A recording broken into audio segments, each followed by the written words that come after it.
Hey, this is FKA Kaymo. I'm a singer-songwriter and you are tuned into RnBiscuits, all caps. How would I describe my sound? I would say very soulful. I grew up on old school R&B like most people, especially on Sundays. I would hear the music blasting, and that was just my sign that it's time to wake up to do some cleaning. And even when I didn't know the tracks, I would just hum along, and that was actually my foundational practice in terms of harmonizing. That's where I actually really learned how to harmonize, in addition to my granny teaching me through church songs. But I feel like R&B engraved how I would harmonize and has laid quite a big foundation in how I harmonize today. So I would describe it as old school, soulful and traditional, and I would say extremely passionate. Second part of the question being, what biscuit would I compare my sound to? I know this is gonna sound weird, but stay with me. I'm gonna say Romany Cream's Choc Mint, to be specific, because my sound reminds me of chocolate, as it's sweet, decadent, and it's quite rich. And there's still, that bit of refreshing which I put like there and there, which I think I use a lot with my contrast of like voice, with my falsettos in comparisons to my mixed spouting voice or chest voice. So I think it's very decadent but also sweet, so yeah, it's decadent, rich, sweet, chocolatey, vibrant, dark, but also bright. It's contrasting yet refreshing. That's how I would describe my sound. I recently discovered you through one of your latest releases, Lowest, which comes after a long hiatus. This release comes 4 years after your debut. I'm interested in what happened in that period. What were you up to and what led to the return, specifically with this song? Yeah, it's been a while, but good music takes time. But I feel like majority of the delay was attributable to doubt. I was doubting myself a lot of times, and I had to affirm myself and just remind myself that I am that bitch and I don't need any external validation from anyone else to affirm that, because it's already known to me. So I had to really work on myself, my confidence, my love for my music without getting the ick every time I hear my voice. So I had to really work on that belief system, because at the end of the day, when no one applauds you, are you still going to do this? Are you still going to keep pushing?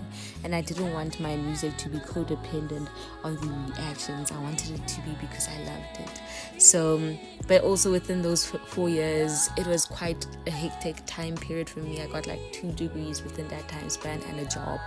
So it was quite hard to juggle, but I think I've managed, and I've actually utilized these things to actually tunnel my funds into actually building this brand that I want to create and this vision that I want to execute, And I feel like Lowest for me was actually the right single, because it was a reminder when I was actually recording it of my capabilities and what I'm actually capable vocally and musically, and given that it's traditional R&B, just reminded me of like why I actually started this and why I actually do this.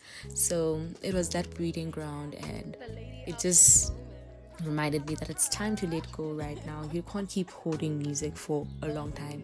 I mean, I think this was recorded in 2023. Yeah, it's been recorded since 2023, so it was time. It just felt right to do it now.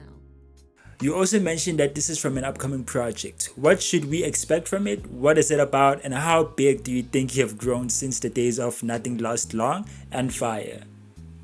Well, in terms of my growth and my upcoming project, the title has yet to be announced, but you could expect it's like a conversational piece of music which walks you through the cycle of being in a relationship in your 20s, from all the way to like having a crush on this person, going into this talking stage, and ultimately a breakup, which is sad. But it just went through this entire cycle of love, and it's quite refreshing on my end to see myself express myself in such an honest and simple way, because I feel like that's one of the ways I've grown from Nothing Lasts Long and Fire. It's because there was a lot of metaphors being used, and granted, I was actually fresh off like high school, and I was big on literature. It was like English paper 2 was my favorite thing to write. It was something that I actually enjoyed writing, and I was quite good at it. I kind of adopted this style of writing of being very metaphorical and using figures of speech in my expressions. And I feel like when I get to this era, it was something that was so uniquely me. It's something that was so simple. It's something that had so much of my personality.